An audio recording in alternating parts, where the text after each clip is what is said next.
అందరికీ నమస్కారం. BP Mandal Trust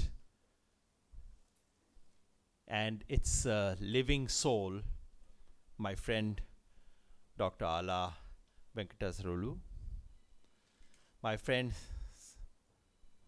Satyanarayan Garu, my friend and comrade Professor N. Sukumar, Comrade Srinivas Rao, Comrade Ishwaraya,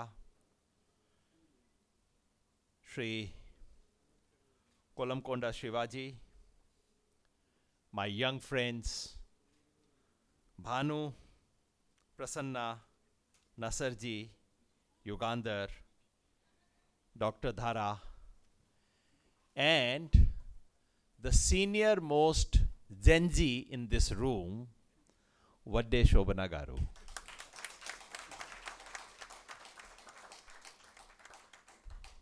It is indeed an honor and privilege for me to be here in this land of Alluru Sitaram Raju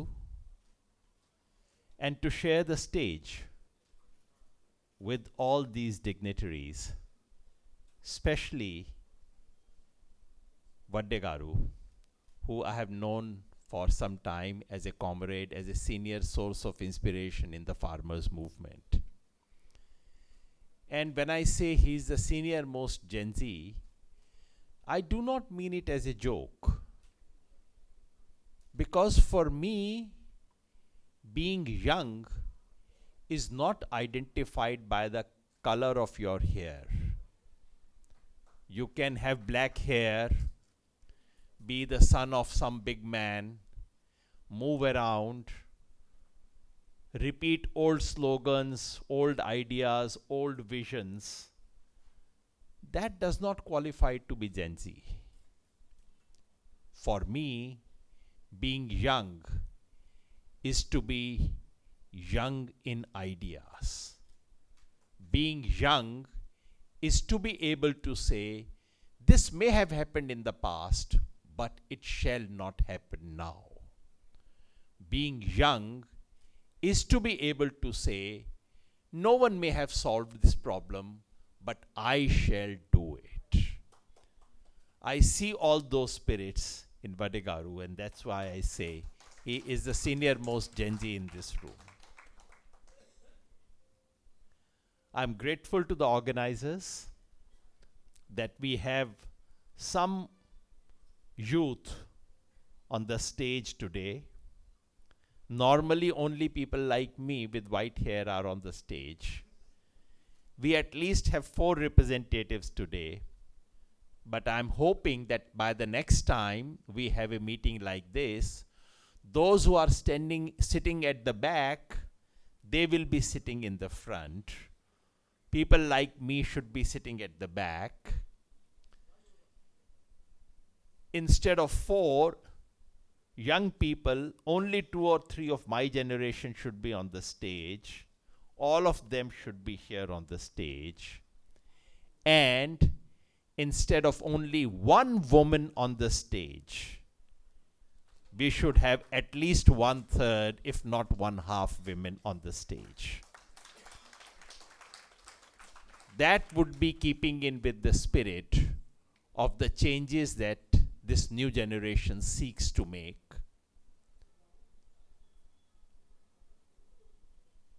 For far too long, people like us have been eminent speakers. I think it is time we should become eminent listeners. Let them speak. We should become listeners. In fact, we organized an online program 2-3 weeks ago where we invited eminent people. Shabana Azmi agreed, Prashant Bhushan agreed, and we said your job is just to listen to the youth. You are eminent listeners. Young people will speak, you will simply listen to them. And they did. So I think we need to change our public culture. हमने बहुत ज्ञान दे लिया young लोगों को. You know, no more ज्ञान. I think we should take some gyan for them. No. Because as I say in Hindi, ये काले बाल वालों ने सफेद बाल वालों को पॉलिटिक्स सिखा दी है. Things have changed. So we should acknowledge, we should respect it. And I think for one good reason, I say this about myself, and I say this for my generation. I said this on 20th of July from Jantar Mantar stage when the march to the parliament was about to begin. Then some of us spoke from the stage. I also spoke there. And I said one thing. I said, on behalf of my generation, I want to offer an apology to the young people of this country. And what is the apology? The apology is that my generation has failed to pass on the kind of nation that we had inherited to this new generation. It should be the duty of every new generation to ensure that they at least pass on the same quality of country to their next generation. Sir, a small interruption, please. Request Vijay Kumar Garu, Liberation Congress, please come on to the dais, sir.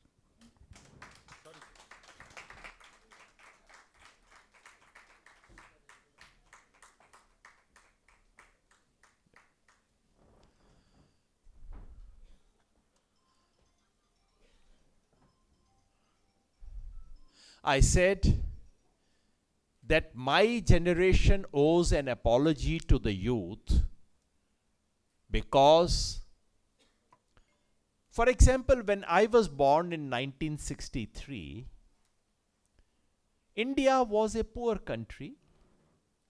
We had famines. We were not so strong in military terms, but in that country, rapists were not garlanded. In that country, lynching was not celebrated. Bulldozers were not clapped. In that country, if you were elected by a party, however small that party was, you went and spoke for that party, you went and spoke for the persons. In that country, it was not the case that a party that cannot even get the votes equivalent to Nota controls all the members of parliament in Delhi. This did not happen there. So we owe an apology to the youth that we, कि हमने उन्हें कम से कम वैसा मुल्क नहीं दिया जो हमें बचपन में मिला था. And therefore, I think it should be the responsibility of all of us, people like me with some gray hair. It should be our responsibility for the rest of whatever remains in our life to try and give back to them the country that we inherited. And it is from this perspective that I speak today. I have requested Satyanarayan Garu to translate a bit. I know almost everyone understands English here, but you know English goes here, Telugu goes here, so I want him to translate a bit. Yeah. This bit. बैठे कर दीजिए, just that bit which I have just spoken. You don't need to translate word by word because most people understand, but the spirit of what I am saying. Sir translate చేయమన్నప్పుడు నేను లేదు sir mostly అందరూ వెళ్తారన్నప్పుడు కాదు కదండి. Sir okay sir, no need for translation, everybody is telling that you go ahead sir. All right, I'll do that.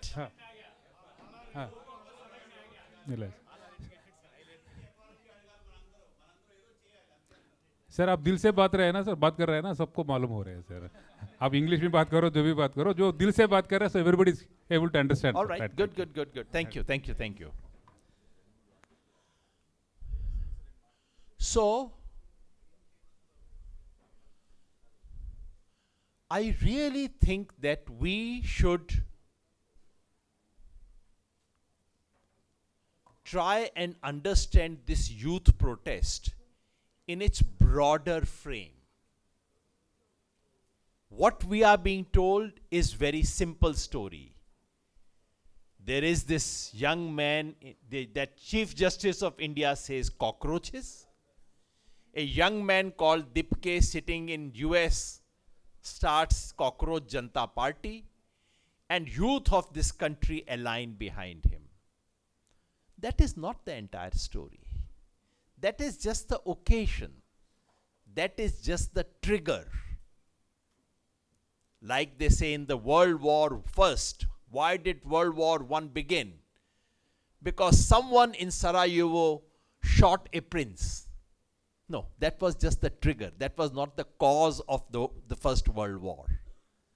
So, this cockroach and CJP is not the big story. The big story is something else. The big story is India's transition from being a competitive authoritarian state to an electoral autocracy. What is a competitive authoritarian state? Because, we often talk of from democracy to dictatorship. These are words that we often use. But actually, those words are not very meaningful in today's world. Because there is no democracy, no full, pure democracy in this world anymore. An old-style dictatorship does not exist. When someone would come in a uniform and say, from tomorrow, martial law, censorship, no, that kind of a dictatorship has become unfashionable. In today's world, everything is smart. Children are smart, phones are smart, dictators are also smart. So, you have to identify in between stages between democracy and dictatorship. One stage is competitive authoritarianism. What is that? It is a country which for all practical purposes is an authoritarian country, but where multi-party elections take place, and occasionally the ruling party can lose elections. Occasionally, not always. This is what happened in Hungary. This is what happens even today in Turkey. This is what happens in dozens of countries in the world right now. India from 2019 till 2024 or 2026 has been a competitive authoritarian state. But after 2024, when BJP receives a shock, 400 par becomes 240. So there is a shock. BJP says ये तो नहीं चलेगा, कुछ तो करना होगा. So the design failed. The design in 2024 was not an election. It was a plebiscite. The idea was to get, in property dealing they call it general power of attorney. Mr. Modi wanted a general power of attorney from the people of India to do whatever he wanted to do in this country. He managed to become the prime minister, but he did not get the general power of attorney. People said, you go and rule, but no, you don't have a full freedom. Now there is a problem. The BJP says, oh Baba, you can have shocks in election. The BJP can manage everything. They can manage big industrialists. they can manage the media, they can manage bureaucracy, they can manage the election commission, but they cannot manage the people of India. So that is a problem. So BJP says, okay, we did not succeed in getting general power of attorney in 2024. Now we have to do something to ensure that we have permanent majority in this country. So elections should happen, because in 21st century, every dictator needs to carry out elections. This is a 21st century model of dictatorship. Every dictator holds elections regularly. So BJP says, can we do something so that elections always take place, but we always get majority? So match should happen, but my team should win. Both conditions. Match must happen regularly, but my team must always win.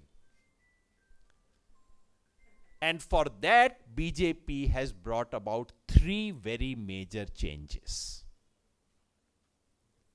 I call it, these are changes in Desha, Kala and Patra. What are these 3 changes? Delimitation, one nation, one election, and SIR. These are 3 ways of changing the constitutional architecture so that the floor of elections is tilted, so that wherever you pour water, water will come here. So you would have matches, you would have elections, but the result finally will work for BJP. This is what is happening. The entire architecture of electoral democracy is being distorted in order to produce a permanent majority for the BJP. SIR is nothing but a way of curating the voters list. In the past, voters chose the government. Now the government will choose the voters. I mean, this is weird. That is, sir. Yes, government is now choosing who the voter will be. The ruling party will choose if she can contest election or not. If I don't like you, your nomination paper will be rejected. If this is the way you want to hold elections, then China also holds election. This is exactly the Chinese Communist Party's model of holding election. We decide who the candidates will be. We decide who the voters will be. Now let us have elections. This is SIR. What is delimitation? Delimitation is about ensuring that those regions and states in the country which do not favor the BJP on an enduring basis, their strength should be reduced. If delimitation takes place on the basis of 2027 census, which is what Modi is trying to do, that is why the census is taking place in 2027. Because there is a constitutional limit that delimitation can take place only after 2026. The first census held after 2026 can be the basis of delimitation. And once delimitation happens, what would happen? Kerala from 20 to 12. Tamil Nadu from 39 to 31. Andhra from 25 to 22. Telangana 17 to 15. Odisha from 21 to 18. Bengal from 42 to 38. Karnataka from 26 to 24. Punjab from 13 to 12. Do you notice? All these are states where BJP either does not win or is not confident of a permanent victory. All those states where BJP is weak, the number of seats of those states will be reduced. And who are the gainers? The entire North Indian and West Indian belt is the gainer. So this is delimitation. And what is one nation, one election? One nation, one election is about ensuring that the problem of election is to be faced only once in 5 years. So that Mr. Modi is not tested every 8 months or every 10 months. Now in Bengal, then in UP, then in Bihar, then in some other state. It's too much problem for Modi ji. Let us hold elections only once in 5 years. All assemblies, all parliament, every election to be held on one day. What is the advantage? The advantage is that if you hold elections only once in 5 years, all the elections, then it can be managed. Some Pulwama can happen. Some Balakot may be can happen. What do you know? Any accident can take place in this country. We don't know, no? So you can use all kinds of money. Just manage it once, and then 4 years, 9 months, there is no need to bother about anything. As they say, hum do, hamare do. Do you remember that? Some people of my generation would remember that advertisement. This was a family planning advertisement. Hum do, hamare do. What is happening in this country is exactly this. Hum do sitting in Delhi, who are looking after hamare do sitting in Gujarat. This is hum do, hamare do ki sarkar. For 4 years and 9 months, you don't have to bother about any such thing. Just hum do, hamare do run this country. And then 3 months you manage something. Pakistan se ladai ho jayegi, China se ho jayegi, some major communal issue, some Hindu ki ye ho gaya. And then the country is managed. So, the larger context is that this country's electoral democracy is being engineered, changed in order to permanently favor the ruling party. But the people of India are beginning to be uneasy. So it is like a pot. The pot is boiling, but the lid is very tight. The pot is boiling more than earlier. The lid is more tight than earlier. This is the situation in this country. So what happens when something like this happens? Something bursts. Kahin ched ho jata hai, achanak, you don't know where. Suddenly the steam starts coming out from somewhere. This is the Gen Z moment of this country. The steam, the unease of this society about everything which was not being expressed, this had to find a way out. There had to be some occasion. And as my friend Sukumar reminds us, that it started with a joke is not an accident. All over the world, authoritarian governments do not fear the opposition. They do not fear ideologies. They do not fear intellectuals. They fear comedians. It is a fact. If you have heard Iqbal Bano sing that famous song, Hum Dekhenge, it's in Hindi, so may not connect to every one of you.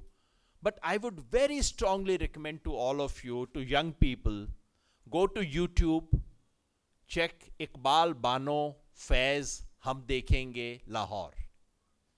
This was at the height of military dictatorship in Pakistan, when Pakistan was being Islamicized, when wearing a sari used to be a un-Islamic activity. At that time, Iqbal Bano wore a black sari, went and sang this song, Hum Dekhenge. And if you manage to see the correct recording on YouTube, it's an 11-minute recording. Just check that out. In the middle of the recording, people start shouting slogans against Ziaul Haq. Suddenly that music concert becomes a political protest. And it becomes more powerful than anything that Pakistan had seen at that time.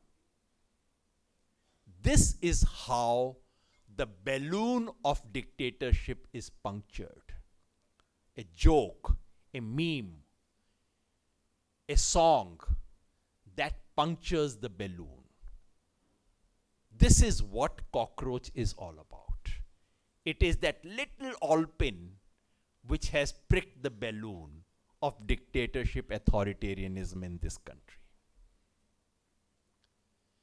Therefore, like my friend said, I do not see this as a CJP protest. Yes, CJP is important. They started it and I salute it. I salute CJP. I particularly welcome what they are doing now, which is going to schools and auditing them. Going to government schools of rural India and doing an audit of those schools is one of the best forms of revolutionary activity in this country.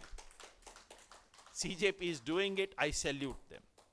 I salute the youth of Jharkhand who protested against another kind of injustice of the same kind.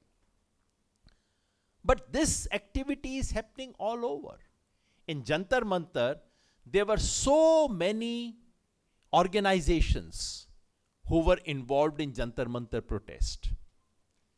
And outside Jantar Mantar, there are so many different kinds of groups that are taking over and doing things.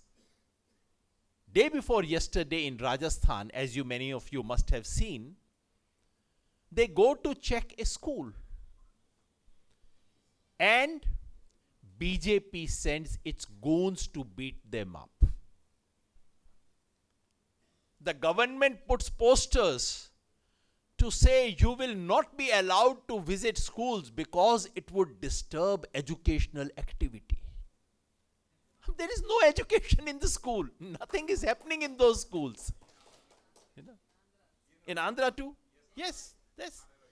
So to my mind, what is happening is not only Delhi, Jantar Mantar, CJP. That is the most visible part of it. The real thing is the full iceberg. At least to my knowledge, more than 100 cities in India had protest on 20th or 21st of July. Millions of young Indians have participated in these activities.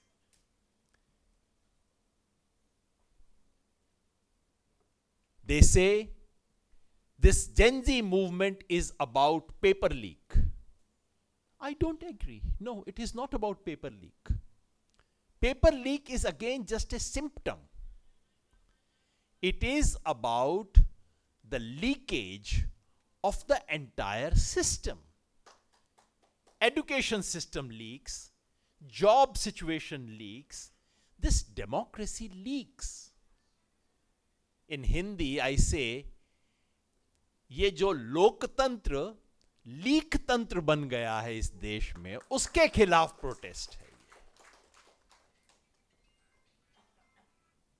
Above all, it is about education and employment. Basically, the future of this country is asking, do I have any future? That is the real issue. Paper leak is only a small symptom of that deeper, larger question that they are asking. What has this movement already done? This movement has already shown us that divisive politics is not acceptable. I heard a new slogan given by young people. When I was young and we used to protest, we used to say, सरकार जब जब डरती है, police को आगे करती है. This was our earlier slogan. This time I heard a new slogan. Modi जब जब डरता है, हिंदू मुस्लिम करता है. Young people had given this slogan. I had never heard this before. But this captures the essence of it. Every time Hindu Muslim, for everything you do that. The young people are now saying politics of divide and rule is not acceptable to them. The young people are also saying that mainstream media is irrelevant in this country. Yes, I know many friends from media are there, and I do not equate media with journalists. Journalists are doing their duty just like teachers do their duty, doctors do their duty. They are not running the establishment. But the establishment called media, mainstream media in this country, should be ashamed of how they covered this youth protest. Just as they should be ashamed of how they had covered the farmers' protest in this country. But just as farmers' movement had done, at a higher scale, what the youth have done is, all right, this is how you are going to cover it. You don't matter. You don't exist. Get to side. Movement became the media. Movement does not need a media. This is the success and power of this movement. This movement exposed the real character of this regime. 20th July must have been the most videographed police action in the history of this country. So many videos are floating and they have no way of controlling it now.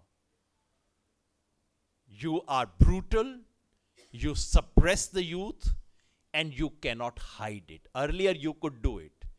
You can do it to Adivasis and no one in Delhi gets to know this. You can do to Dalits and no one in this mainstream media covers it. But when you do it on the streets of Delhi, to middle class children, mostly coming from whose parents are BJP voters, when you do it, and when, I think lakhs of videos are being made, you cannot hide it. When you use pellet guns, no matter what you do, you cannot hide the fact that you used pellet guns against unarmed young people of this country. And when you try to suppress it, it reveals your character even more. Have you seen that video of that young 15-year-old young girl tendering an apology? She's shaking, मेरे से गलती हो गई, मुझे माफ कर दो, मेरे से जीवन में इतनी बड़ी गलती कभी नहीं हुई. That one video tells you the character of this regime. Because you can see who and what is behind the camera. How much of terror, how much of a oppression and suppression these people use. this has been watched by the youth of this country, they will never forget it. You see, it is one thing to give people lies about things that they don't see with their own eyes. When someone says, we have given a fitting reply to China in Ladakh, I believe it. I don't live in Ladakh. I don't know what's happening there. You must be right. When they say India has become a $1 trillion economy, I believe it. हो ही गया होगा भाई, ठीक ही बता रहे हैं, data है. My village is not rich, but others must have been rich. You know, I believe it. But when you tell me that Delhi police has been very humane with the children, then I say, यार ये तो हद हो गई, मैंने तो अपनी आंख से देखा है. This is a lie. And when I catch one lie, then I start thinking maybe everything else is also a lie. This is the character about truth, no? You pick one small element and you say, ये तो झूठ बोल रहा है. Then next time, even if he says the truth, I say, हो सकता है झूठ ही हो. So, the lies, the empire of hatred and lies that they have built has been fractured. I would not say it has been demolished, but it has been fractured. And the fear that they had instilled, the fear that our generation had accepted, I must salute the young people that they refuse to accept that fear. They have broken that fear. And the manner in which on the streets of Delhi, young people, I was with them, you know, there were tear gases were being lobbed, and I was with all these young people at that point. I was occasionally saying to them, Baba, just come to the side, थोड़ा सड़क के side पे हो जाओ, तुम्हारे ऊपर लग जाएगा ये वो. They were not scared. Everyone, this generation knows more about all these techniques of identification and surveillance. But no one was using a mask to hide their face. They were making videos. They were making it public. They were talking about Bal Narendra. They were doing all kinds of things.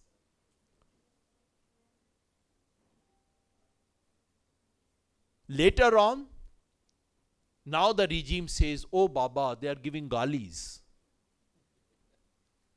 Yes. No gali, no abuse, no bad words should be encouraged and should not be promoted. But please remember that the importance of gali lies in the power equation. When a zamidar, a landlord of the village, raises his eyebrows to the poorest landless labor, it can be fatal. And when the poorest of the poor gives a gali to zamindar, it can be an act of freedom and liberation. This is what was happening on the streets of Delhi. The language may not have been good, but these fellows who have been using all kinds of language for everyone in this country for the last 10 years, suddenly they have problem with the language used by girls. You don't know anything. Exactly. Sharam aani chahiye. This is what you've been doing. And if the women of this country have picked up the courage to talk back to you, it should be a matter of celebration for this country, that this is what happened. So this movement has broken that spell of fear. And as I said, to a dictator, if you say you are oppressive, he would say, ha ha. You say you are undemocratic, he would say, ah. You say you are merciless, he would smile. And if you say you are a joker, that he would not be able to take. This is what is the worst thing to any dictator in the world. If you can say, here is a joker, No dictator can take this. And you must have seen the Prime Minister's own videos after that. You know, he's trying to do Instagram, he's trying to do this. I mean, he's lost his sense of balance. This is the achievement of, these are not small things, these are very big things. This is the achievement. So I salute the young people. I salute the young people of Delhi Jantar Mantar. I salute the youth throughout this country which has waged this battle. I salute the young people of Jharkhand who have won a very well-deserved victory. I salute those who are going to schools to check what the quality of schools is. But our duty does not stop there. And I want to therefore conclude by talking about what should we be doing? What is the way forward?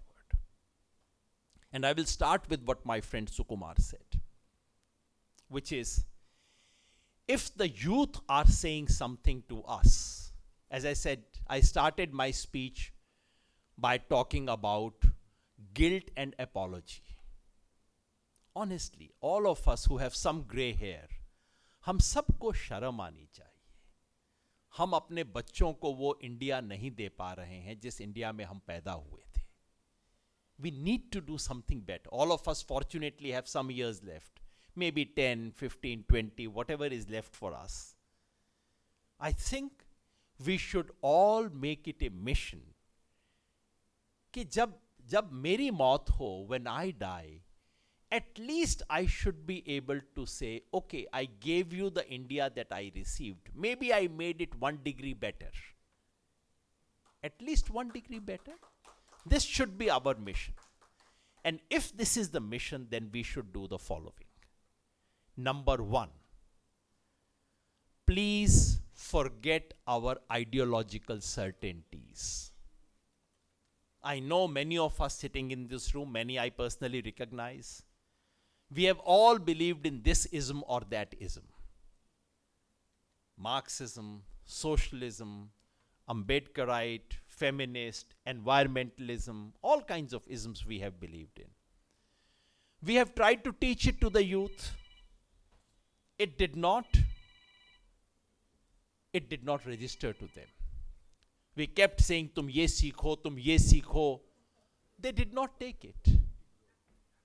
But now that they are teaching us something, one of the first things they are saying is, please do not fight your ideological battles the way you had fought it in the past. I'm not saying ideologies do not matter. What I'm saying is, when my house is on fire, then there are only 2 camps. I see only 2 kinds of people. Someone who's moving around with a bottle of petrol, who's trying to put more petrol on the fire, and someone who is coming with a bucket of water. These are the only 2 parties. That day I do not ask, why is the bucket of a red color? Why is the color of your bucket yellow? Why is it blue? Why is it green? I don't ask these questions. My house is on fire. You have come with water. Your bucket may have any color. You are my brother, you are my friend, you are my comrade. We will fight it together. This has to be the spirit in which we fight this battle. Because please remember, the foundations of this country are being challenged right now. It is not merely about this party or that party. It is India which is being challenged. The foundations of our republic are being challenged. And therefore, we have to all come together. And therefore, all these ideologies that we have believed in, we should continue to believe in. But we should have in mathematics they used to say LCM. For all the things, lowest common denominator. Take out something common that connects everything. And what is that? Preamble to the Constitution of India. Let that be the ideology we start with. All other battles we'll fight in closed rooms. But in public, we will fight only one battle to defend the Constitution of this country, the preamble to the Constitution of this country. Let that be the only ism that we need and we believe in. Two, we have to find some way of conveying it to the young people. They are great. They have done something marvelous. Whatever knowledge we have, we should find some way of connecting it to them. In that, we have started an initiative. I will just mention it to you. Some 5-6 months ago, before this Gen Z moment, we started something called Jana Gana Mana. It is not a party, not a political organization, and it says whichever organization you belong to, you are SFI, AISF, SPDO, what was that organization? PDSO of Bhanu. Whichever organization you belong to, lovely, please stay with your organization, raise your flag very high. But for this basic understanding of constitutional values and our democracy, let us find some way of imparting that to the young people of this country. That will be the contribution of people who have gray hair. Let us pass it on before we die. This is our duty. So for that, we have created a vehicle, Jana Gana Mana. I would request, and you don't have to be, there is no membership, there is no cadre, nothing, don't worry. It's just that we hold a series of meetings, invite, a 4-hour meeting, 2-day camp, 10-day camp. We tried it. A few months ago, I said to young people that, do you want to learn about politics and constitution of the Republic of India? It's no certificate, no course, no degree. You want to learn? 1,900 young people applied. We gave online training to them. We invited about 100 of them, took them to Himachal. We spoke to them. And after that, I came back so confident. This is before the Gen Z thing. I came back so confident that no, young people of this country know a lot. They are responsible. They may not speak, but they are thinking exactly the way they should be thinking.